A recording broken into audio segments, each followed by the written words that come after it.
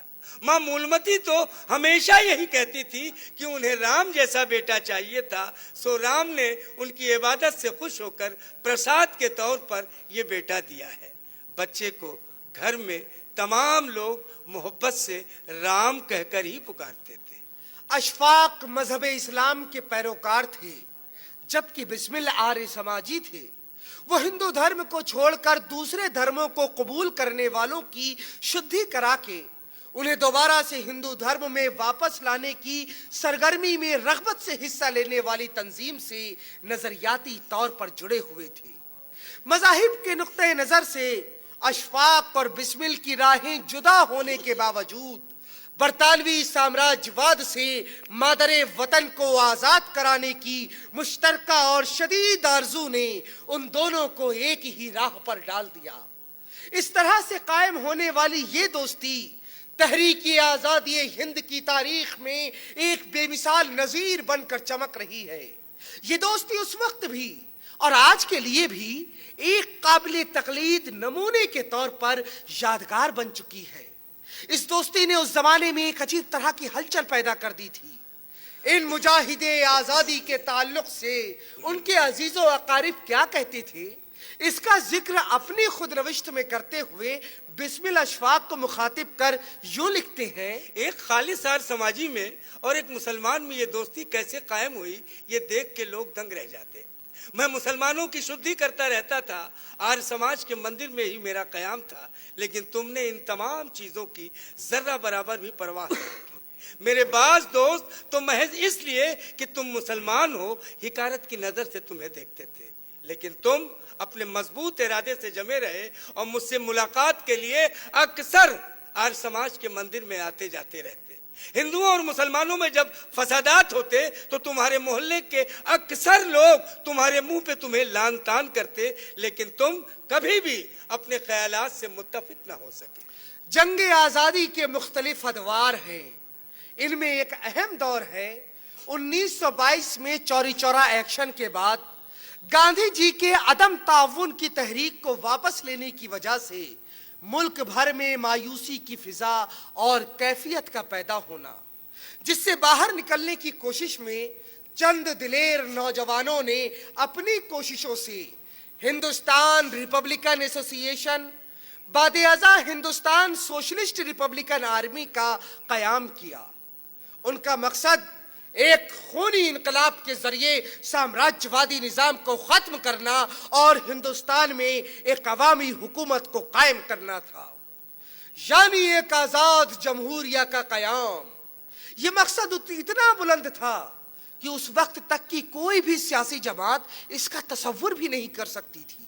خود کانگریس بھی 1929 میں جا کر ہندوستان کی مکمل آزادی کے مطالبے تک پہنچ سکی تھی۔ غرض کہ اشفاق اللہ خان ہندوستان ریپبلکن ایسوسی ایشن میں شامل ہو گئے۔ کوئی بھی کام روپے کے بغیر نہیں ہو سکتا تھا، اور ایک ایسی جماعت کے ممبران کو جن کا مقصد ہندوستان کی آزاد جمہوریہ کا قیام ہو اور جو آئینی اور قانونی طریقہ کار کے بجائے انقلابی اقدامات میں یقین رکھتا ہو، کسی سرمایہ دار کی پشت پناہی بھی حاصل نہیں ہو سکتی تھی، اور پارٹی کا کام بھی روپے کے بغیر آگے نہیں بڑھ سکتا تھا۔ اس وقت جرمنی سے موزر پستول آنے والے تھے، کلکتہ کی بندرگاہ پر نقد روپیہ دے کر انہیں حاصل کرنا تھا۔ یہ ساری اسکیم خفیہ تھی، ایسا موقع ہاتھ سے جانے نہیں دیا جا سکتا تھا، لیکن روپے کی بھی بہت کمی تھی اور گاؤں میں ڈکیتی کا خیال تو پہلے ہی ترک کیا جا چکا تھا۔ لہذا اس بار ایک بڑی اسکیم بنائی گئی اور طے کیا گیا کہ لکھنؤ کے پاس 8 ڈاؤن پیسنجر ٹرین کو روک کر اس سے آنے والا ریلوے کا سرکاری خزانہ لوٹ لیا جائے۔ اس کے لیے کاکوری اسٹیشن کی نزدیک ایک ویران سی جگہ بھی منتخب کر لی گئی۔ یہ ساری تیاریاں خاموشی لیکن سرگرمی کے ساتھ ہوتی رہی۔ کاکوری میں سرکاری خزانہ لوٹے جانے کا بس ایک یہی بلکہ دنیا کی سب سے مضبوط حکومت کو کمزوروں کی طرف سے چنوتی دینا بھی اس مقصد میں شامل تھا۔ اشفاق اللہ خان ابھی اتنے بڑے اقدام کے حق میں نہیں تھے، ان کا کہنا تھا کہ ہماری جماعت ابھی اتنی مضبوط نہیں ہوئی ہے کہ وہ انگریزی حکومت کو کھلا چیلنج دے سکے، لیکن ان کے تمام دوسرے ساتھی جوش میں آ کر بھڑک رہے تھے۔ اشفاق اللہ خان کی بات نہ کارخانے میں طوطی کی آواز بن کر رہ گئی۔ اس سے اشفاق اللہ خان کی ایک خوبی اور سامنے آتی ہے کہ جب ان کے تمام دوستوں نے ان کی بات نہیں مانی تو انہوں نے جماعتی نظم و ضبط کے مطابق پوری ثابت قدمی کے ساتھ اجتماعی فیصلے کا ساتھ دیا۔ اگرچہ اشفاق اللہ خان اس ڈکیتی سے اختلاف شروع سے کر رہے تھے، لیکن موقع پہ انہوں نے اپنی ڈیوٹی بغیر کسی ہچکچاہٹ کے مکمل طور پر انجام دی۔ 9 اگست 1925 کی رات آدھی کے قریب گزر چکی ہے۔ آسمان پر سیاہ بادل چھائے ہوئے ہیں اور ہلکی ہلکی پھوہار پڑ رہی ہے۔ چاند کی 2 تاریخ ہے۔ سرے شام ہی اس نے اپنے چہرے کو سیاہ چادر میں چھپا لیا۔ ویسے اگر چاند 14ویں کا ہوتا تب پر بھی اس کے روشن اور تابہ چہرے کو نہیں دیکھا جا سکتا تھا۔ کاکوری جیسے چھوٹے اسٹیشنوں پر رات کے وقت میں یوں بھی ایک آدھ مسافر ہی نظر آتے ہیں، لیکن برسات کی اس رات تو کوئی بھی مسافر پلیٹ فارم پر نظر نہیں آ رہا۔ اگر کوئی ہوگا بھی تو اسٹیشن کی عمارت میں کہیں دبکا بیٹھا ہوگا۔ ٹکٹ گھر کی کھڑکی کھلی ہوئی ہے، اندر سے ہلکی ہلکی روشنی باہر آ رہی ہے۔ اگر آپ ذرا سا جھک کر دیکھیں گے تو معلوم ہوگا کہ کھڑکی کے سامنے ایک شخص کرسی پر بیٹھا اونگ رہا ہے اور اس کا چہرہ سینے پر جھکا ہوا ہے۔ تختے پر ایک لالٹین رکھی ہوئی ہے، یہ مدھم روشنی اسی سے پھوٹ رہی۔ اسٹیشن ماسٹر کے کمرے میں بھی اسی قسم کی ایک لالٹین رکھی ہوئی ہے اور کھاٹ کھاٹ کی آواز آ رہی۔ شاید وہ پچھلے اسٹیشن سے تصدیق کر رہا ہے کہ ٹرین وقت پر ہے یا لیٹ ہے۔ پلیٹ فارم پر بھی لالٹینیں روشن ہیں جو تاریکی کے اس طلسم کو توڑنے کی ناکام کوشش میں صرف اپنے وجود کا پتہ دے رہی ہیں۔ پلیٹ فارم پختہ اینٹوں کا بنا ہوا ہے، اینٹیں جہاں تہاں سے ٹوٹ گئی ہیں اور چھوٹے چھوٹے گڑھے بن گئے جن میں بارش کا پانی اکٹھا ہو گیا ہے۔ اس کا پتہ ان پر پڑنے والی انہی لالٹینوں کی ہلکی ہلکی روشنی سے ہوتا ہے۔ لیکن ذرا ذرا دیر بعد بجلی چمکتی ہے تو بجلی کی اسی روشنی میں اسٹیشن کی عمارت اور پلیٹ فارم کے کناروں پر چھوٹے چھوٹے درختوں کے نیچے ہمیں چند انسانی سائے نظر آتے ہیں جو چادریں اوڑھے یا برساتیاں پہنے معلوم ہوتے ہیں، جو موسم کی ضرورت کے عین مطابق ہے۔ لوگ اپنے دوستوں اور رشتہ داروں عزیزوں کو لینے پلیٹ فارم پہ تو آتے ہی رہتے ہیں، اور وہ لوگ جو کسی وجہ سے رات ہی کو لکھنؤ پہنچ جانا چاہتے ہیں اس ٹرین سے سفر کرنا زیادہ مناسب سمجھتے ہیں۔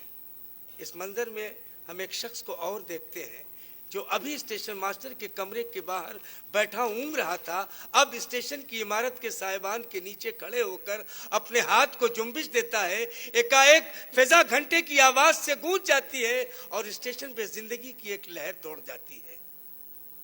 لوگ رفتہ رفتہ اسٹیشن کی عمارت کے دالان میں آ کر کھڑے ہو جاتے ہیں۔ زندگی کے اس چھوٹے سے ہنگامے میں ہماری توجہ ان لوگوں کی طرف سے ہٹ جاتی ہے جن کے سایوں نے ہمیں پہلی نظر میں اپنی طرف متوجہ کیا تھا۔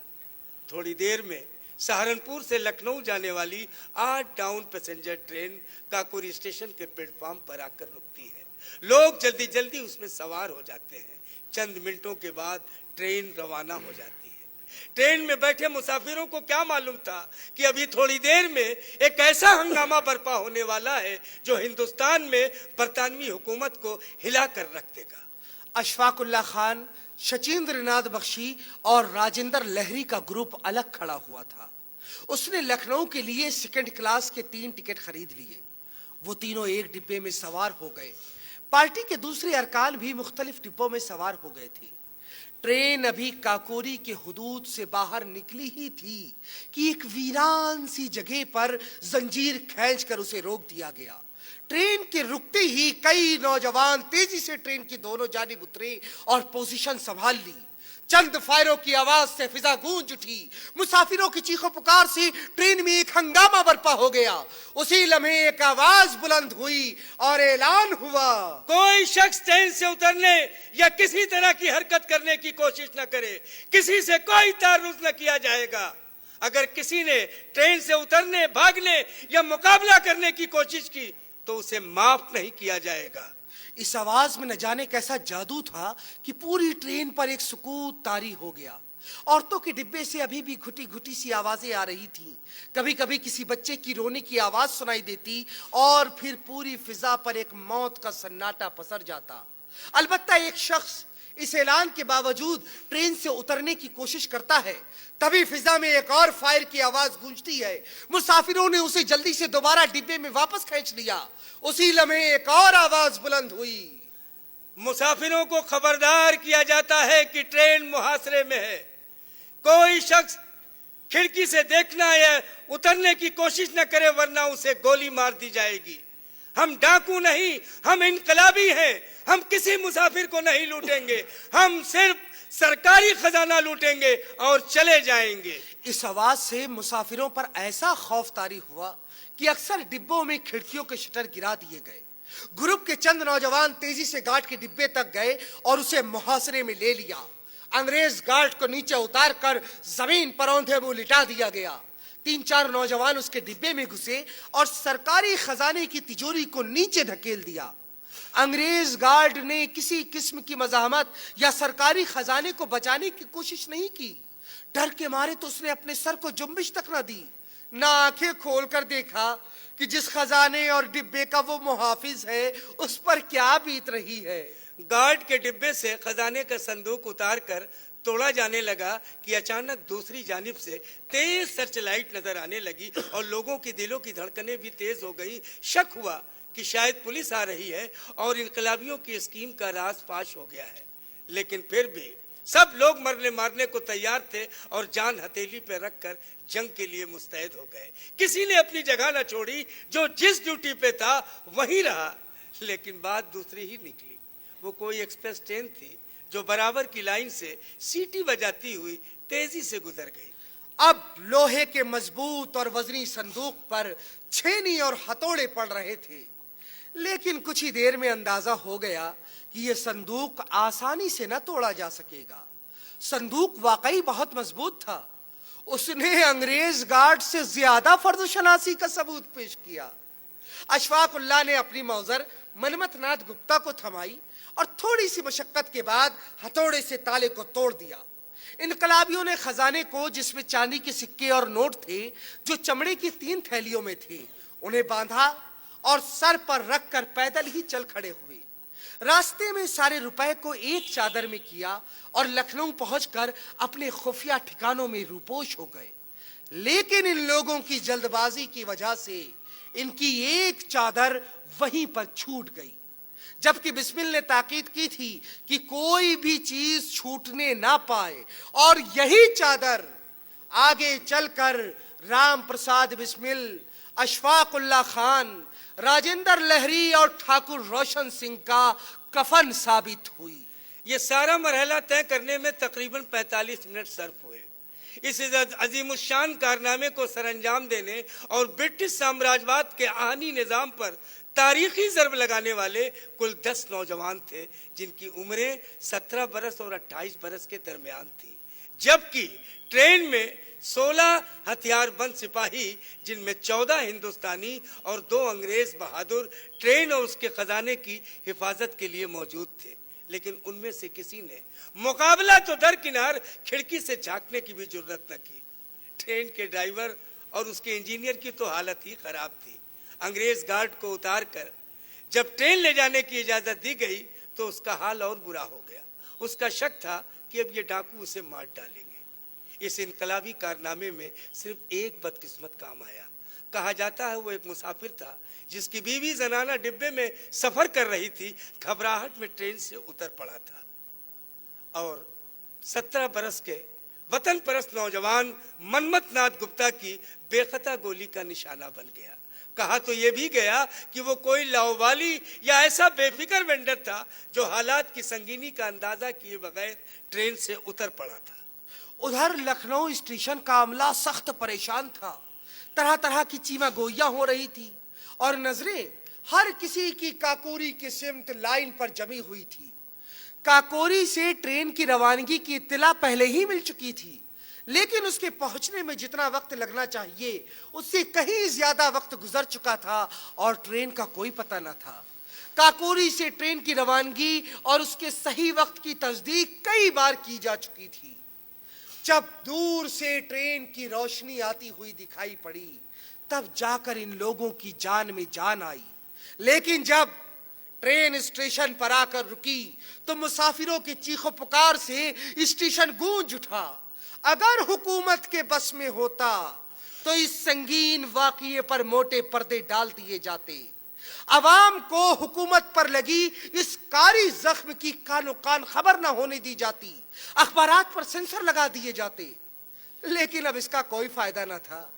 مسافروں کے ذریعے یہ خبر جنگل میں آگ کی طرح پھیل گئی اور 11 اگست 1925 کے انگریزی اخبارات کے ذریعے تو یہ خبر پورے ملک میں پھیل گئی۔ ہر شخص کی زبان پر کاکوری میں سرکاری خزانہ لوٹے جانے کے بہادرانہ کارنامے کا تذکرہ تھا۔ دل میں ہر شخص خوش تھا اور اس کی ساری ہمدردیاں قوم کے ان جابازوں کے حصہ تھیں۔ سچین ناتھ بخشی دوسرے دن تڑکے صبح میں لکھنؤ اسٹیشن پہ کاکوری ٹرین ڈکیتی کے بارے میں معلومات حاصل کرنے جا رہے تھے کہ ایک راستے میں عجیب اطلاع ملی۔ اخبار میں خبر چھپی تھی کہ کاکوری ٹرین حادثے میں ایک مسافر بھی جان سے مارا گیا ہے۔ کوئی انقلابی قطعی ایسا نہیں چاہتا تھا۔ سچین ناتھ بخشی اخبار لے کر پارٹی کی خفیہ جگہ پر پہنچے، سب کو خبردار کیا اور تمام ساتھیوں کو ہوشیاری کے ساتھ منتشر کر دیا گیا۔ برطانوی حکومت نے صوبائی آر ہرٹن کی قیادت میں 23 ترار پولیس اہلکاروں کو اس کی جانچ کا کام سونپ دیا۔ خان بہادر تصدق حسین پوری چھان بین اور جانچ پڑتال کے بعد صرف اس بات کی تصدیق کرنے میں کامیاب رہے کہ کاکوری ٹرین ڈکیتی انقلابیوں کی ایک منصوبہ بند سازش ہے۔ حکومت نے کاکوری ایکشن کے بارے میں معلومات دینے اور سازش میں شامل کسی بھی شخص کو گرفتار کروانے کے لیے انعام کا اعلان کر کے اشتہار تمام جگہوں پہ لگا دیے۔ اس کا نتیجہ یہ ہوا کہ پولیس کو جائے واردات پر ملی چادر میں لگے دھوبی کے نشان سے اس بات کا پتہ چل گیا کہ چادر شاہجہاں پور کے ہی کسی شخص کی ہے، اور شاہجہاں پور کے دھوبیوں سے تفتیش کرنے پہ پتہ چلا کہ چادر بنارسی لال کی ہے۔ 26 ستمبر 1925 کی صبح 4 بجے بیک وقت پورے صوبے میں چھاپے مارے گئے اور اندھا دھن گرفتاریاں کی گئیں۔ ان گرفتاریوں میں کئی وہ نوجوان بھی پولیس کے ہاتھ آ گئے جو اس عظیم الشان کارنامے میں شریک تھے۔ رفتہ رفتہ گرفتاریوں کا یہ سلسلہ یو پی سے بہار و بنگال اور ادھر دہلی و پنجاب تک دراز کر دیا گیا۔ ہر اس شخص کو گرفتار کر لیا گیا کہ جس کے بارے میں ذرا سا بھی شبہ ہوا کہ وہ انقلابی خیالات رکھتا ہے۔ لیکن ابھی تک چندر شیکھر آزاد، شچیندر ناتھ بخشی، راجندر لہری اور اشفاق اللہ خان گرفتار نہیں ہوئے تھے۔ مقدمے کی سماعت کے لیے خاص عدالت قائم کی گئی اور عین الدین کو اس کا اسپیشل مجسٹریٹ مقرر کیا گیا، لیکن انہوں نے پولیس کے ساتھ تفتیش کرنے اور ملزموں کے خلاف ثبوت فراہم کرنے میں بہت مکروہ کردار نبھایا۔ شاہجہاں پور ضلع کانگریس کمیٹی میں پارٹی فنڈ کو لے کر بنارسی لال کا بسمل سے جھگڑا ہو چکا تھا۔ بسمل نے، جو اس وقت ضلع کانگریس کمیٹی کے آڈیٹر تھے، بنارسی لال پر پارٹی فنڈ میں خورد برد کا الزام ثابت کرتے ہوئے اسے پارٹی کی ابتدائی رکنیت سے معطل کر دیا تھا۔ لیکن جب 16 اکتوبر 1920 کو گاندھی جی شاہجہاں پور آئے تو بنارسی لال نے ان سے مل کر اپنا موقف رکھا۔ گاندھی جی نے یہ کہتے ہوئے کہ ان چھوٹی موٹی ہیرا پھیری کو اتنا طول نہیں دینا چاہیے، ان دونوں میں صلح کرا دی۔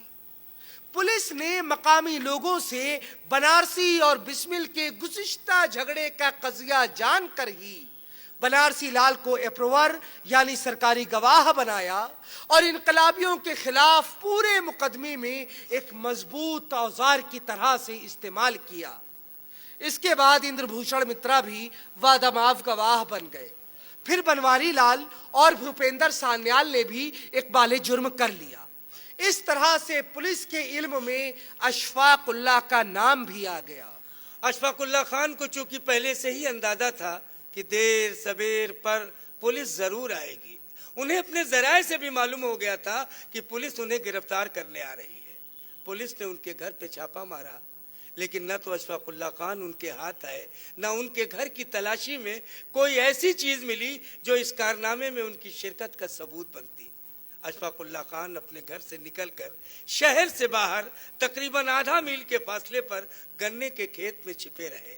روز رات میں کھانا انہیں وہیں پہنچا دیا جاتا تھا۔ اس طرح انہوں نے 2-3 دن کھیت میں بسر کیے۔ اشفاق اللہ خان نے جب دیکھا کہ شاہجہاں پور کے سب ساتھی پکڑے گئے ہیں تو وہ دوسرے شہروں میں پارٹی کے ممبران اور ساتھیوں کی تلاش میں نکل کھڑے ہوئے، لیکن وہ جہاں بھی گئے انہیں کوئی ساتھی نہ ملا، سب پہلے سے ہی غائب تھے۔ وہ یہاں بنارس بھی آئے۔ بنارس یونیورسٹی میں ریپبلکن ایسوسی ایشن کے کئی ایسے ممبر تھے جو اشفاق اللہ خان سے واقف تھے، وہ ان کے ذریعے بہار چلے گئے اور وہاں پر ایک ساتھی کی مدد سے ڈالٹن گنج میں ایک ایگزیکٹو انجینئر کے آفس میں ملازمت کرنے لگے، جہاں پر انہوں نے خود کو متھرا کے ایک قائس خاندان کا فرد ظاہر کیا تھا۔ اتفاق سے انجینئر شاعری کا شوقین تھا، اس نے جب اشفاق کے کلام کو سنا بہت خوش ہوا اور ان کی تنخواہ 20 روپے بڑھا دی۔ یہیں پر انہوں نے بانگلہ بھی سیکھی۔ 14 جنوری 1926 کو سیدین الدین اسپیشل مجسٹریٹ کی عدالت میں مقدمے کی شروعاتی کارروائی شروع ہوئی۔ پہلے مخبروں کے بیانات قلم بند ہوئے، پھر سرکاری گواہوں کے بیان ہوتے رہے۔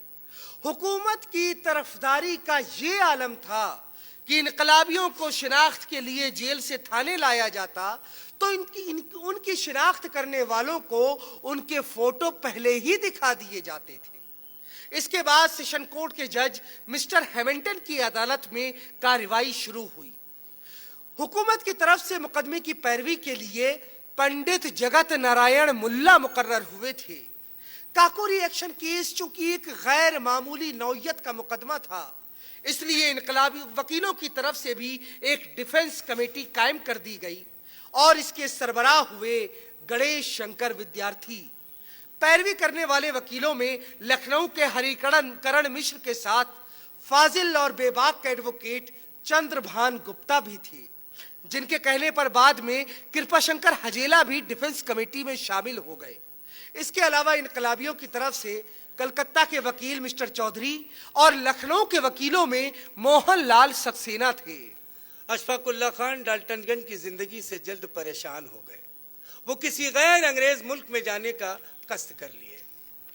ڈالٹن گنج سے وہ دلی آئے اور دلی میں انجینئرنگ کی تعلیم حاصل کرنے کے بہانے پاسپورٹ حاصل کرنے کی کوشش میں لگ گئے۔ وہ اپنے ایام فراری میں کچھ دنوں کے لیے لاہور بھی گئے تھے، جہاں ان کی ملاقات مشہور انقلابی کیدار ناتھ سہگل سے ہوئی، جنہوں نے کہا اگر آپ چاہیں تو ہم آپ کو سرحد پار کرانے کا انتظام کر سکتے ہیں۔ لیکن اشفاق اللہ خان اب اپنا ارادہ بدل چکے تھے۔ انہوں نے برجستہ جواب دیا، جی نہیں، اب میں ہندوستان چھوڑ کر کہیں باہر جانا نہیں چاہتا۔ بھائی اس مقدمے میں کسی مسلمان کو بھی تو پھانسی پر چڑھنے دیجئے۔ دلی میں ان کے گرفتاری کی صورت یہ ہوئی کہ ایک روز وہاں ان کے ایک ہم جماعت مل گئے جو شاہجہاں پور سے ہی تھے اور ان کی خاندان سے تعلق رکھتے تھے۔ ان دنوں وہ دلی میں ملازمت کر رہے تھے۔ وہ اشفاق اللہ خان سے بہت تپاک سے ملے اور اپنے گھر لے گئے۔ اس روز انہوں نے وہیں ان کے ساتھ کھانا کھایا اور تقریباً 11 بجے رات میں اپنے گھر واپس آئے۔ دوسرے دن 4 بجے اشفاق اللہ خان کو گرفتار کر لیا گیا۔ یہ واقعہ کاکوری واقعے کے 1 سال بعد 6 ستمبر 1926 کو پیش آیا۔ حکومت خوش ہو گئی کہ اچارے کا ایک اہم ممبر اور کاکوری ایکشن کیس کا ایک اہم ملزم گرفتار ہوا ہے۔ حکومت کی نظر میں اشفاق اللہ کی گرفتاری کی اہمیت کا اندازہ اس بات سے لگایا جا سکتا ہے کہ انہیں دلی سے لکھنؤ لانے کے لیے صرف پولیس پر بھروسہ نہیں کیا گیا، بلکہ کاکوری ایکشن کیس کے اسپیشل مجسٹریٹ سیدین الدین کو بھیجا گیا۔ وہ انہیں 2nd کلاس کے ایک ریزروڈ کمپارٹمنٹ میں ہتھیار بند پولیس کی نگرانی میں دلی سے لکھنؤ لے کر آئے۔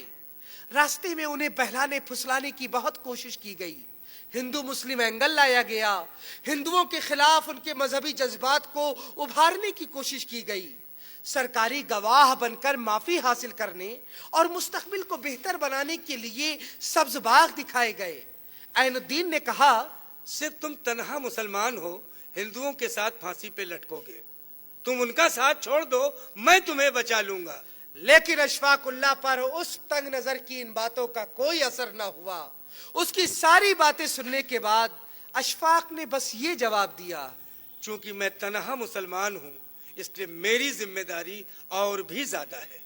معاملہ صرف یہ نہیں تھا کہ حکومت اشفاق سے ایک بالِ جرم کرا کے یا انہیں سرکاری گواہ بنا کر ان سے کچھ معلومات حاصل کرنا چاہتی تھی. جو کچھ تھا وہ اس سے بھی زیادہ اہم تھا کہ ایک ملزم کو معاف کر دیا جائے. سب سے بڑا مقصد اس کوشش کے پیچھے یہ تھا کہ روسی انقلاب کے اثرات سے مسلم نوجوانوں میں پیدا ہو رہی سیاسی بیداری کو کمزور کیا جا سکے. حکومت پارٹی میں اشفاق کی اہمیت کو خوب جانتی تھی. اشفاق بھی حکومت کی ان چالوں کو اچھی طرح سے سمجھ رہے تھے اور پورے واقعے کو ایک الگ نظریے سے دیکھ رہے تھے. انہیں اپنی ذمہ داری کا پورا احساس تھا. وہ جانتے تھے کہ اگر اس راہ میں ان کے قدم لڑکھڑائے تو تحریکی آزادی ہند میں مسلمانوں کے استقامت اور اخلاص سے اعتماد اٹھ جائے گا. اسی احساس ذمہ داری اور سیاسی شعور نے انہیں اس راہ اور ارادے میں ثابت قدم رکھا. زبان حال سے وہ کہتے رہے, ہزار دام سے نکلا ہوں ایک جنبش میں, جسے غرور ہو آئے کرے شکار مجھے. 6 اپریل 1927 کو مین مقدمے کا فیصلہ سنایا جانا تھا. صبح تقریباً 11:30 بجے پولیس کی گاڑی انقلابیوں کو لے کر عدالت کے احاطے میں آ کر رکی. ایک کے بعد دیگر انقلابی گاڑی سے اترنے لگے. تمام انقلابی قطار میں آگے پیچھے سر اٹھائے سینہ تانے ہوئے مستانہ وار آگے بڑھے. ان کی پیشانیوں پر تھکان کے نشان قوم اور ملک کی خوش قسمتی کی علامت بن کر چمک رہے تھے. انقلابیوں کو عدالت کے فیصلے کے بارے میں کوئی خوش فہمی نہیں تھی. وہ مسکرا رہے تھے اور ان کے چہروں سے ان کے دلوں کا اطمینان اور سکون صاف جھلک رہا تھا. خصوصی سیشن جج ہیملٹن چاہتے تھے کہ اگر ملزمان اپنے کیے پہ کچھ افسوس کا اظہار کر دیں تو ان کی سزاؤں میں رعایت کر دی جائے. لیکن انقلابیوں کے لیے ایسا کرنا ان کا اپنے وصول اور مقصد سے ہٹ جانا تھا. لیکن تو 115 صفحات کے فیصلے میں رام پرساد بسمل, ٹھاکر روشن سنگھ اور راجندر لاہڑی کو پھانسی کی سزا ہوئی اور باقی کو دھاراؤں کے مطابق قید با مشقت. پھانسی کی سزا کے لیے چیف کورٹ کی منظوری چاہیے تھی اور چیف کورٹ میں اپیل کے لیے 7 دن کی مہلت دی گئی. حضرت گنج چوراہے کے پاس رنگ تھیٹر نام کی ایک عالی شان عمارت میں یہ عارضی عدالت قائم ہوئی. رنگ تھیٹر نام کی یہ عمارت کوٹھی حیات بخش اور ملکہ عہد سلطنت کے درمیان ہوا کرتی تھی, جہاں انگریز افسر آ کر فلم اور ڈرامے وغیرہ دیکھ کر تفریح کیا کرتے تھے. رنگ تھیٹر میں مسلسل 18 ماہ تک king emperor versus Ram Prasad Bismil and others کے نام سے چلائے گئے اس تاریخی مقدمے کا ڈرامہ کرنے میں حکومت کو 10 لاکھ روپے اس وقت خرچ کرنے پڑے جب سونے کی قیمت تولا ہوا کرتی تھی. مقدمے کے بعد اس عمارت کو منہدم کر دیا گیا اور اس کی جگہ پر جی پی او یعنی جنرل پوسٹ آفس لکھنؤ نام کی ایک دوسری عمارت برطانوی حکومت کی طرف سے بنوا دی گئی. رنگ تھیٹر کو منہدم کرنے کا مقصد یہی تھا تاکہ اس کی تاریخی اہمیت کو ختم کر دیا جائے. اشفاق اللہ خان کے گھر والوں کی رائے تھی کہ مقدمے کی پیروی کے لیے کسی مسلمان وکیل کو رکھا جانا چاہیے. لیکن اشفاق اللہ خان نے ان کے اس اصرار سے انکار کر کے حجیلہ صاحب کو اپنا وکیل مقرر کرا لیا. اب چونکہ خاص یعنی مین مقدمے کا فیصلہ سنایا جا چکا تھا تو اس سے صاف طور پر یہ بھی ظاہر ہو گیا کہ اشفاق اللہ کو سوائے سزائے موت کے کوئی دوسری سزا نہیں دی جائے گی. اب ان کے کسی بھی بیان کا اس مقدمے پر کوئی قانونی اثر پڑنے والا بھی نہیں تھا. لیکن ان کے بہنوئی محمد عبد القادر ریٹائرڈ ڈپٹی کلیکٹر اور خان بہادر تصدق حسین کے کہنے پر اور اس خیال سے کہ اگر اس نوجوان کو موت کی سزا سے نجات مل سکے تو اس کی زندگی اس کے لیے نیز وطن کے لیے مفید ثابت ہو سکتی ہے، اور سب سے بڑھ کر یہ ہوگا کہ اس کی ضعیف ماں کی باقی زندگی عذاب بننے سے بچ جائے گی۔ یہی کچھ باتیں سوچ کر ایک روز حجیلہ صاحب نے اشفاق اللہ سے کہا، تمام سرکاری گواہیاں ختم ہو چکی ہیں۔ مخصوص مقدمے کے فیصلے سے اندیشہ ہوتا ہے کہ اس مقدمے میں بھی پھانسی کی ہی سزا دی جائے گی، اس لیے اب تمہارے کسی بیان کا اثر اس مقدمے پر تو پڑنے سے رہا۔ ہاں، اگر تم اپنے بیان میں کچھ تعصب کا اظہار کر دو تو ممکن ہے کہ پھانسی کی سزا سے بچ جاؤ گے۔ اس بارے میں میری خان بہادر تصدق حسین سے گفتگو ہوئی ہے۔ میں اپنی بات ابھی مکمل بھی نہیں کرنے پایا تھا کہ اشفاق اللہ خان کے چہرے کی رنگت بدل گئی اور بولے، حجیلہ صاحب، آپ کو تو معلوم ہے کہ میں نے کتنی ضد کر کے آپ کو اپنا وکیل بنایا تھا۔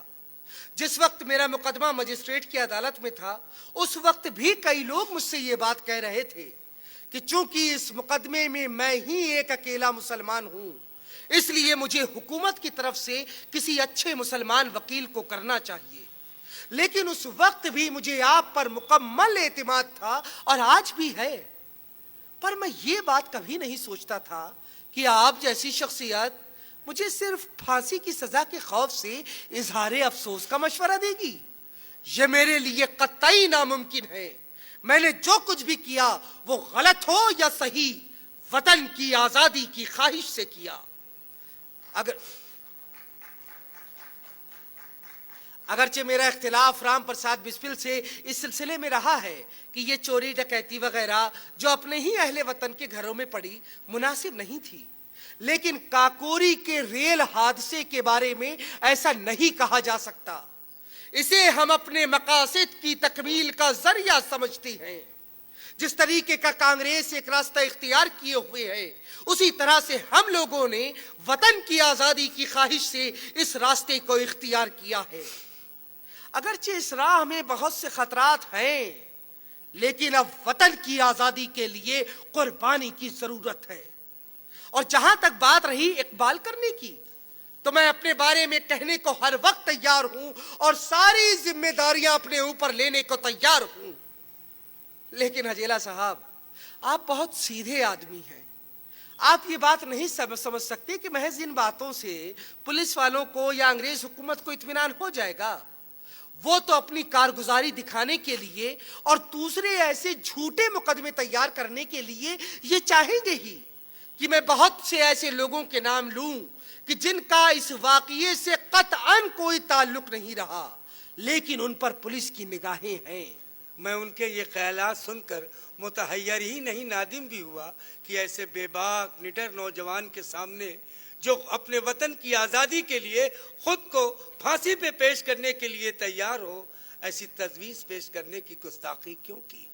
13 جولائی 1927 کو اسپیشل جج J R W Bennett ICS session bench کی عدالت میں کاکوری سپلیمنٹری کیس کا فیصلہ سنایا گیا۔ اشفاق اللہ کو 5 میں سے 3 معاملوں میں سزائے موت اور 2 میں عمر قید کی سزا سنائی گئی۔ شچیندر ناتھ بخشی کو صرف عمر قید کی سزا سنائی گئی۔ اس روز اشفاق اللہ خان بسنتی رنگ کا کھادی پیراہن زیب تن کیے ہوئے بڑے جوش و خروش کے ساتھ عدالت میں داخل ہوئے۔ انہوں نے موت کی سزا کے فیصلے کو جس بہادری کے ساتھ سنا، وہ کسی بھی شخص کے لیے موت سے بے خوفی کا ایک بہت بڑا ثبوت ہے۔ شچیندر ناتھ بخشی خود کہتے ہیں، میری سمجھ میں کچھ نہیں آیا، میری آنکھوں سے آنسو نکل پڑے۔ بہت کوشش کے بعد میں نے بانگلہ زبان میں کہا کہ ایک سفر کے مختلف نتائج نہیں ہونے چاہیے، مجھے بھی یہی سزا ملنی چاہیے۔ میرا گلا رود گیا، اس سے آگے میں ایک لفظ نہ بول سکا۔ خود اشفاق اللہ خان مجھے سمجھانے لگے، ان میں ضبط کی غیر معمولی طاقت تھی۔ فیصلے کے بعد ہم لوگوں کو عدالت سے جیل لایا گیا۔ رات کو لکھنؤ اسٹیشن تک ہمارا ساتھ رہا، پھر اس کے بعد انہیں فیض آباد جیل میں پھانسی گھر کے لیے روانہ کر دیا گیا اور مجھے آگرہ سینٹرل جیل بھیج دیا گیا۔ اس دن سے وہ اور میں ہمیشہ کے لیے جدا ہو گئے۔ اسپیشل جج کے فیصلے کے خلاف اودھ چیف کورٹ میں اپیل دائر کی گئی۔ چیف جسٹس سر لوئس شرٹس اور خصوصی جج سید محمد رضا کے سامنے دونوں معاملے پیش ہوئے اور اپیلیں خارج کر دی گئیں، جس سے پورے ملک میں ایک سنسنی پھیل گئی۔ اب صرف پریوی کاؤنسل ہی آخری امید بچی تھی، لیکن لندن کے ججوں اور بادشاہ کے قانونی صلاح کاروں نے شاہی کاؤنسل میں بھیجی گئی اپیل بھی مسترد کر دی۔ فیض آباد جیل میں 13 دسمبر کو تار کے ذریعے خبر دی گئی کہ اشفاق اللہ خان کی اپیل نامنظور کر دی گئی ہے۔ فیصلے میں پھانسی کی تاریخ 16 دسمبر مقرر کی گئی تھی، جو اب 19 دسمبر کر دی گئی ہے۔ 13 دسمبر کو ہی انہوں نے اپنے وکیل کرپا شنکر ہجیلا کے نام ایک خط لکھا۔ آج صبح مجھے تار کے ذریعے خبر دی گئی ہے کہ میری اپیل پریوی کاؤنسل نے خارج کر دی ہے۔ ہو سکتا ہے اس کی اطلاع آپ کو بھی مل گئی ہو۔ میں مطمئن و خوش و خرم ہوں کہ میرا رول اب ختم ہوا۔ آپ مجھ سے جلد ملیے، آپ سے کچھ کہنا ہے۔ 15 دسمبر کو انہوں نے اپنی والدہ کے نام آخری خط لکھا۔ 16 دسمبر کو شچیندر ناتھ بخشی کی بہن نلنی دیوی، جنہیں وہ اپنی سگی بہن کی طرح چاہتے تھے اور دیدی کہتے تھے، انہیں آخری خط لکھا۔ اسی تاریخ کو برادران وطن کے نام پیغام لکھا۔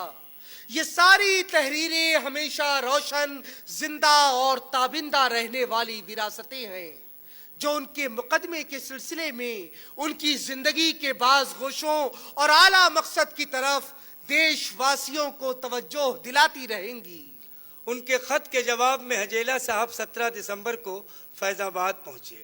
اسی روز اشفاق اللہ خان کے دونوں بڑے بھائی اور دیگر دوست بھی پہنچے۔